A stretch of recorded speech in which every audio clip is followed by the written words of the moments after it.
தென்மேற்கு வங்கக்கடலில் நிலவும் காற்றழுத்தம் காரணமாக தமிழகம் மற்றும் புதுவையில் பரவலாக மழை பெய்ய வாய்ப்புள்ளதாக சென்னை வானிலை மையம் அறிவித்துள்ளது.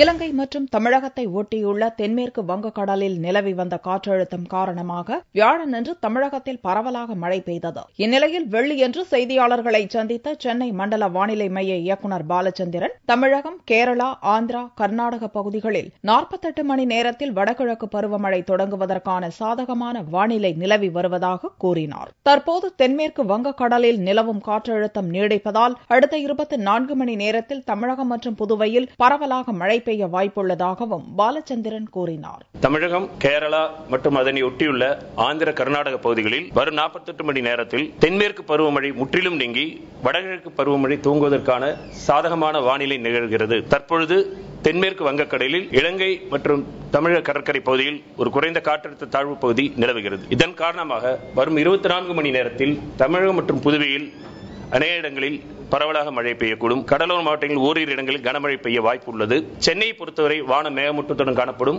மழை அல்லது இடியுடன் கூடிய மழை பெய்யக்கூடும். கடந்த 24 மணி நேரத்தில் அதிகபட்சமாக தூத்துக்குடி, ராமநாதபுரத்தில் 6 சென்டிமீட்டர் மழையும், சிதம்பரத்தில் 5 சென்டிமீட்டர் மழையும் பதிவாகியுள்ளது. வியாழன் இரவு முதல் சென்னை மற்றும் சுற்றுப்புறங்களில் பரவலாக மழை பெய்து வருகிறது. நெல்லை மாவட்டம் குற்றாலத்தில் இந்த ஆண்டு சீசன் முடிந்த பிறகும் அவ்வப்போது மழை பெய்து பயணிகளை மகிழ்ச்சிக்குள்ளாக்கி வருகிறது. கடந்த 2 நாட்களாக நெல்லையில் பெய்து வரும் மழையால் குற்றாலம் மெயின் அருவி, 5 அருவிகளில் வெள்ளப்பெருக்கு ஏற்பட்டுள்ளது. வெள்ளிக்கிழமையன்று வெள்ளப்பெருக்கு சற்று குறைந்ததால் பயணிகள் குளித்து மகிழ்ந்தனர். தற்போது தொடர்ந்து சாரல் வீசி வருவதால் பயணிகளின் வருகையும் அதிகரித்துள்ளது.